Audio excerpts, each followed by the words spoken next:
Naam, naona watu wengi wakiulizia kuhusu familiar spirit. Wanaulizia familiar spirit ni kitu gani? Na bila shaka ni followers wageni wapya, lakini wale wa kitambo wanajua nishazungumza kuhusu familiar spirit. Lakini sitachoka kurejelea. Familiar spirit ni spirit gani? Ni spirit ambalo kwamba unakuta kuna jamii nyingi tofauti. Sio Afrika peke yake, sio Kenya peke yake, bali duniani kote. Kwa sababu unakuta kuna vitabu vimeandikwa kule US, kuna vitabu vimeandikwa Australia, lakini unakuta bado zinaongea kuhusu the same thing. Wakati mtoto angali mchanga, alafu mtoto analia ama anakuwa mgonjwa, alafu anakuja anapewa jina la mababu waliokufa kitambo, alafu yule mtoto ananyamaza ama anapona. Hiyo huwa ni mumekaribisha ile familiar spirit ndani ya mwili ya huyo mtoto. Huwa sio yule babu kama mnavyoambiwa. Yule babu pia alipokuwa mchanga alipewa hiyo familiar spirit kutoka kwa mababu zake. Na hiyo familiar spirit huyu mtoto mtakapompa hilo jina, atakaponyamaza, inamaanisha kwamba umeikaribisha pale ndani. Na ile familiar spirit ndio inafanya mtoto agonjeke ama mtoto alielie, inamfanya mpaka alielie. Lakini mtakapomtaja lile jina, anatulia. Na most of the times unakuta watu wanajaribu kugeze majina za mababu. Unageze huyu mtoto aponi, huyu mtoto aponi, ama huyu mtoto anyamazi. Alafu mtakapomtaja yule, lakini kuna wale wataalam, kuna wale manyanya ama wazee, ukiwaleta akimwangalia tu huyo mtoto hivi anaona ni fulani anataka kuingia. Mtakapomtaja lile jina, ile familiar spirit inaingia ndani yake.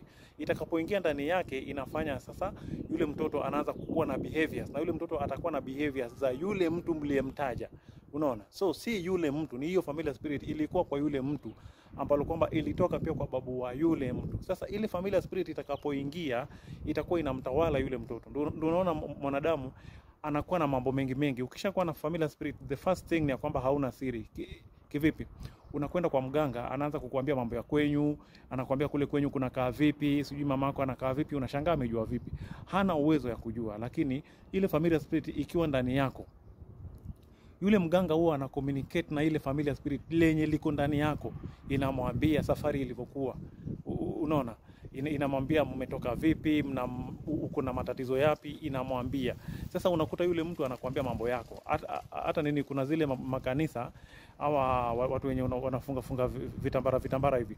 Unakuta kwamba mtu unaenda pale anakuambia mambo yako mengi tu, mambo ya kwenyu nini. Unaona huyo mtu kweli kabisa ni nabii kwa sababu amekwambia mambo yako.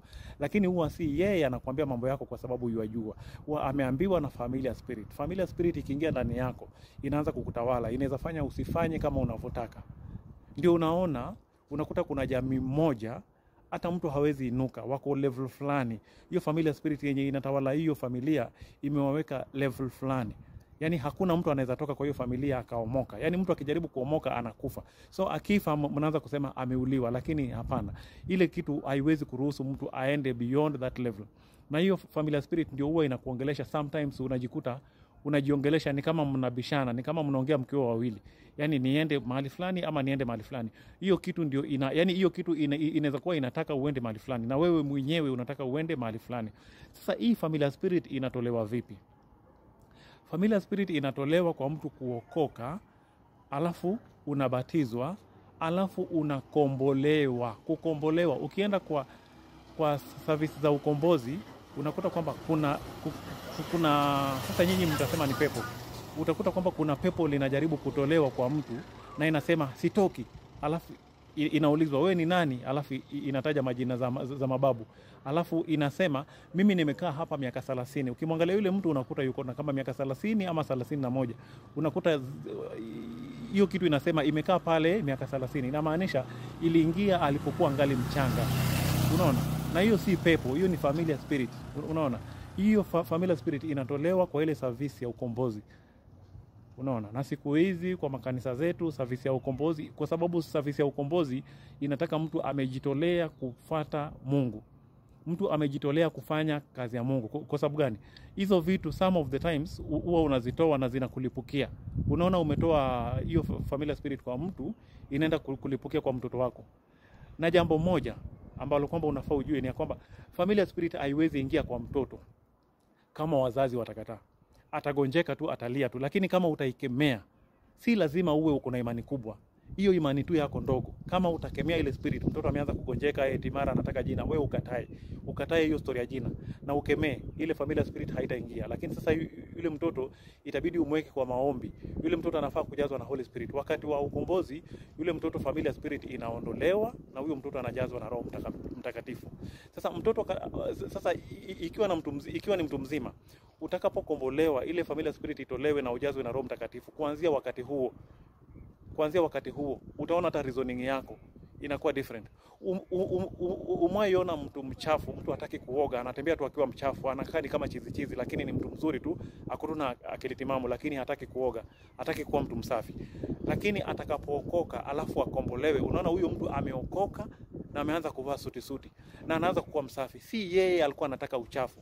Familiar spirit huwa inakuja na mambo mengi sana. Inakuja na sigara, kuna ile inakuja na sigara, kuna ile inakuja na bangi, kuna ile inakuja na ukorovi. Unakuta mtu akishika panga lazima akate mtu.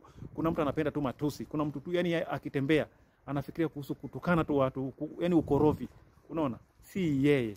Ile kitu itakapotolewa. Sasa unaona mtu anaanza kusema huyu mtu tangu aokoke maisha yamebadilika.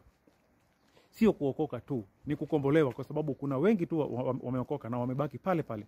Sasa after umeshaokoka unahitaji kukombolewa. Ukikombolewa ndio ile familiar spirit inaondoka. Ikiondoka ndio utaona changes. Bila ukombozi wewe bado ni yule na unaweza fanya mambo yale. Ndio unakuta mtu ameokoka lakini anapiga kona, anaenda kwa bar. Unaambiwa huyu jamaa anakuanga mwokovu, lakini siwa namuona kwa bar fulani. Sasa kwa sababu anajua watu wanamjua, akitaka kwenda bar anakwenda mbali, anaishi pipeline, anaonekana kwa bar juja kule, anasafiri anakwenda mbali ili asionekane kwamba ameingia kwa bar na yeye ni mwokovu. Ushaona? Yani bado kuna kitu iko na ile appetite ya hiyo pombe ndani yake. Na hiyo ni familiar spirit. Hiyo kitu kabla haujaiondoa, utakuwa umeokoka lakini bado hakuna mahali unaenda na wokovu yako. Umeokoka na unaweza tukana mtu. Umeokoka unaweza piga mtu, unaweza con mtu, unaweza fanya anything. Unaona? Lakini after ile familiar spirit imeondolewa na umejazwa na Roho Mtakatifu, ndio utaona utofauti. Na kuambia haya mafundisho sio rahisi upate kwa church. Unaona? Na Mungu akubariki.